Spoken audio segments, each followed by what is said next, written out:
ان کو اندازہ نہیں کہ فیٹف کتنا خطرناک ہے، اور یہ جو فیٹف ہے اگر ہم بلیک لسٹ میں چلے گئے تو اپوزیشن اس کی گلٹی ہوگی۔ میں ڈاکٹر صاحب سیریسلی وہ سوچنے لگا تھا 2 دن پہلے ہی، اور پھر کل کا انٹرویو سننے کے بعد بھی رات کو، کہ کیا واقعی ہی اب پاکستان کہیں بلیک لسٹ میں تو نہیں جا رہا، جو یہ انڈیکیشن دے رہا ہے پرائم منسٹر، یعنی لوگوں کو مینٹلی پریپیئر کر رہا ہے کہ اپوزیشن کی وجہ سے ہم فیٹ اپ میں چلے جائیں گے، مطلب تیسرا کنٹری ہم بنیں گے۔ مجھے یہ پیغام مل رہا تھا ان کے انٹرویو سے بھی اور ان کے ٹویٹ سے بھی جی، اور اس میں ڈاکٹر صاحب جو ڈیپتھ والی بات یہ ہے کہ کیا پھر پاکستان کو جو بچانے والے کنٹری ہوتے تھے، جو سب سے بڑا امریکہ ہی رہا ہے، پاکستان فیٹف میں کی بلیک لسٹ میں کبھی بھی آ سکتا تھا، گرے لسٹ میں تو آتا جاتا رہا نا۔ عمران خان نے اس انٹرویو میں دعویٰ کیا کہ ہم نے انہیریٹڈ کیا ہے۔ اچھا، یہ انہیریٹڈ جو کیا ہے یہ پولیٹیکل پارٹیز کا نہیں ہے، یہ تو اسٹیبلشمنٹ کا میس ہے، یہ تو پاکستان کی آرمی اور انٹیلیجنس ایجنسیوں کا میس ہے، اور اسی اسٹیبلشمنٹ کے سب سے عمدہ پپٹ تو عمران خان ہے، ان سے بڑے پپٹ تو پہلے بھی نہیں رہے کوئی۔ تو یہ کیسے کہہ سکتے ہیں کہ یہ میس دوسری پولیٹیکل پارٹیز کا ہے؟ یہ میس تو اس اسٹیبلشمنٹ کا ہے جس کے یہ خود سلیکٹڈ پرائم منسٹر ہے۔ تو یہ تو کہتے ہوئے ان کو شرم کرنی چاہیے، اگر اس کی کوئی ذمہ داری آئے گی، اگر بلیک لسٹ میں جاتے ہیں، کسی پولیٹیکل پارٹی پہ نہیں آتی، ایون عمران خان کی گورنمنٹ پہ بھی نہیں آتی، وہ اسٹیبلشمنٹ پر جاتی ہے۔ تو اس بات کی ہمت نہیں ہے، اس سچ اور انصاف کی بات کرنے کی اس پپٹ پرائم منسٹر میں ہمت ہی نہیں ہے۔ میں طاہر صاحب وہ لسٹ دیکھ رہا تھا 39 کنٹریز کی جو ممبر ہیں، اس میں سے مجھے صرف 3 ہی ایسے کنٹری نظر آئے، 2 ہی بلکہ، ٹرکی اینڈ چائنا، جو ان کے ساتھ ہمیشہ کھڑے ہوتے ہیں۔ اس میں عرب کنٹریز بھی ہیں اور یورپ کی کنٹریز بھی ہیں، لیکن مجھے کوئی ایسا نظر نہیں آیا جو ان کے ساتھ کھڑا ہوگا۔ اور مجھے یہ بھی لگتا ہے کہ شاید وہ اس کو بلیک لسٹ میں نہ ڈالیں، لیکن پھر بھی جو گرے لسٹ ہے اس میں سے باہر نہ نکالیں، کوئی ایسا انداز سا ہو رہا ہے، کیونکہ دکھاوے کے لیے، اب یہ تو مانو گے نا، دنیا میں ایک دکھاوا بھی بہت بڑی بات ہوتی ہے۔ دکھاوے کے لیے انہوں نے جو پچھلے 2 ویکس میں سٹیپس لیے ہیں، ہاں جی، اور یہ جو قانون بھی پیش کیے، چاہے اس کے اوپر ایکشن کسی نے نہیں لینا، کسی جو لیڈر، جو یہ وہاں پر بہت بڑے ٹیرورسٹ لیڈرز بیٹھے ہوئے ہیں، ان کو جیلوں میں اپنے گھروں سے زیادہ سویدھائیں ہیں، they are dealt much more better than at their own places. ہے جب یہ سب کچھ ہے تو وہ جو دکھاوا ہوتا ہے، ہاں جی، کئی بار آپ جانتے ہیں کہ ریئل اسٹیٹ والے جو ہوتے ہیں، ہاں جی، دنیا میں سب جگہ، not only in Canada, through out the world, وہ مکان کو خوب سجو کے بیچ دیتے ہیں، اور بعد میں پتہ لگتا ہے 2 سال کے بجائے مکان نیچے گر جاتا ہے۔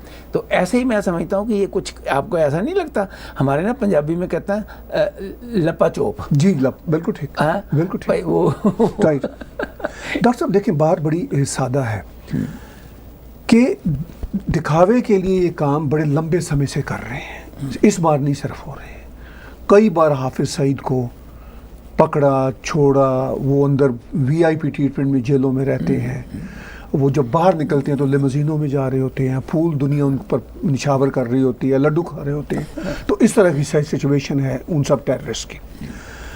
داؤد ابراہیم کا نام پہلی بار پاکستان نے لسٹ میں شامل کیا، یہ کہتے ہوئے، یعنی اکنالجمنٹ کرتے ہوئے کہ وہ پاکستان میں ہے۔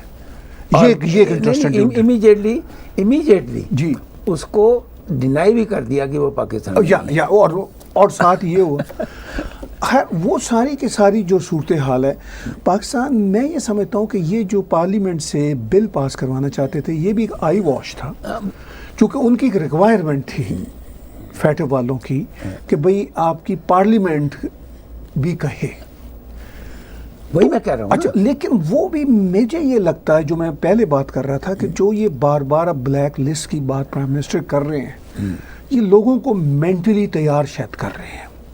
اس کی وجہ یہ ہے کہ فیٹف والے بھی ڈاکٹر صاحب تنگ آ گئے ہوئے ہیں نا، فیٹف والوں کے لیے بھی ایمبیرسمنٹ ہوتی ہے کہ بھئی آپ کتنے دیر تک، کتنے عرصے تک آئی واش میں رہیں گے، چونکہ فیٹف نے جو ان کو ریکوائرمنٹس دی تھی، وہ پتہ نہیں کچھ 27 یا کچھ سم تھنگ تھی، اس میں سے 2 پہ ایکچولی کام ہوا تھا اب تک، جتنی بھی وہ ریکوائرمنٹ سے پورے کا پورا، باقی کام ہی نہیں ہوا تھا.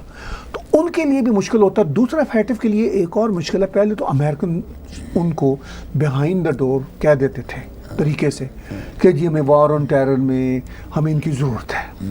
اب یہ بات بھی طے ہے کہ امریکنز بھی نہیں کہہ رہے، کیونکہ امریکنز بہت امپورٹنٹ، آئی ایم ایف ان کے کنٹرول میں ہے، ورلڈ بینک ان کے پاس ہے، پوری دنیا کی جو اکانومی ہے.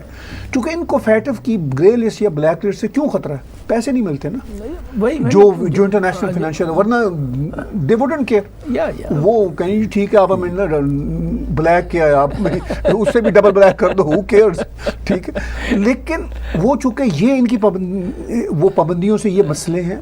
دوسرا پاکستان کی اکنامک ہیلتھ جس کا آپ نے ذکر کیا وہ بہت خراب ہے. چونکہ آپ نے ابھی $256 بلین کے ڈیٹس کی بات کی، تو یہ تو پرائم منسٹر بننے سے پہلے کہہ رہے تھے کہ میں تو پاکستان کا جو لوٹا ہوا روپیہ ہے $200 بلین تو ایسے ہی لے آؤں گا. یعنی ان کو $200 بلین کا پتہ ہی نہیں ہے کہ $200 بلین ہوتا کیا ہے. ٹھیک ہے، جیسے وہ اچھا اگر فرض کیجئے ڈاکٹر صاحب کسی پاکستانی پولیٹیشین کا 1.5 ارب روپے کا کوئی پراپرٹی امریکہ انگلینڈ میں پڑی بھی ہوئی ہے، تو اس کی جو ویلیو ہے US ڈالر میں تو وہ تو ڈیوائیڈڈ بائی 170 کچھ بھی نہیں آتی، کچھ ملین میں. ٹھیک ہے نا جی.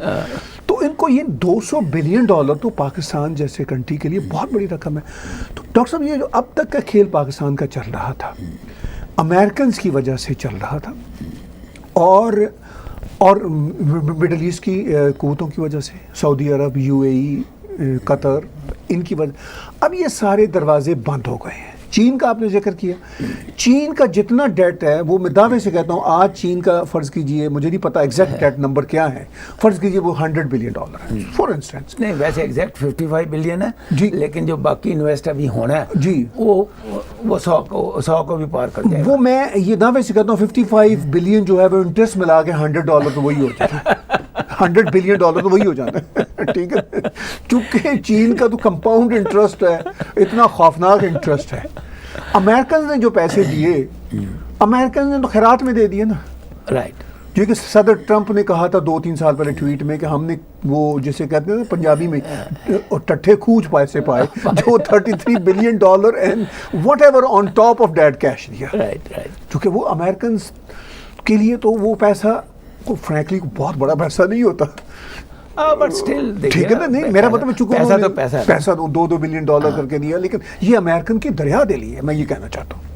لیکن چین میں یہ دریا دلی تو نہیں ہوتی نا. چین کا $33 بلین جو ہے نا وہ $133 بلین ہوتا ہے. ٹھیک ہے، تو امریکن کا $33 بلین جو ہے نا وہ خو کھاتے میں جاتا ہے.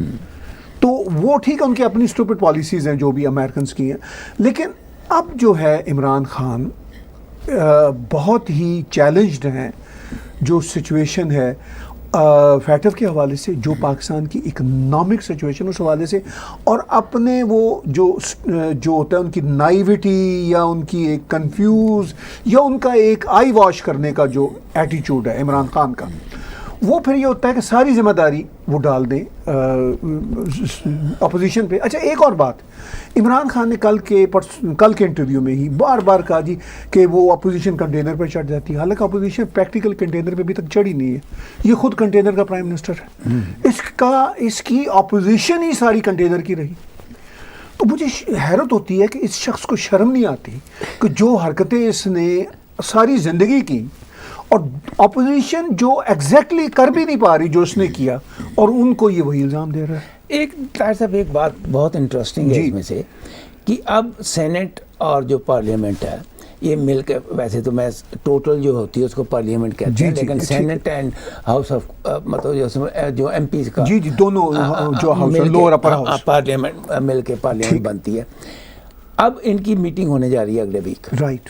اس میٹنگ میں اگر یہ پاس ہو جاتا ہے تو ایک بہت بڑا ان کو پوائنٹ نہیں مل جاتا، اور چائنا کو بھی اور ٹرکی کو بھی، کہ دیکھیے انہوں نے تو قانون بنا دیا ہے، اور ان کی جو ایک بہت بڑی کنڈیشن ہے کہ پارلیمنٹ پاس کرے وہ ہو گیا.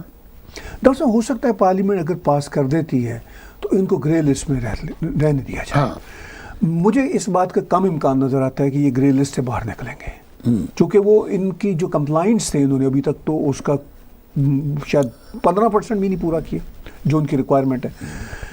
تو ایک تو یہ چانس ہے، دوسرا یہ بھی ہو سکتا ہے کہ اگر یہ پاس بھی ہو جائے پارلیمنٹ سے، اس کا بھی چانس ہے کہ وہ فیٹف کہے، چونکہ فیٹف پر بہت پریشر ہے انٹرنیشنل اداروں کا، تو فیٹف یہ کہے کہ نہیں جناب آپ بلیک میں جا رہے ہیں، جو یہ ملٹری لوگوں کو تیار کرنے لگے ہیں، چونکہ یہ خود ہی اب دنیا کو بتا رہے ہیں کہ حالات کس، جسے کہتے ہیں نا اردو میں ڈین سورڈن نہج پہ آ گئے ہیں، یعنی حالات کس موڑ پہ آ گئے ہیں، یہ دنیا کو ایک طرح سے پری ایمپٹیو انڈیکیشن دے رہے ہیں۔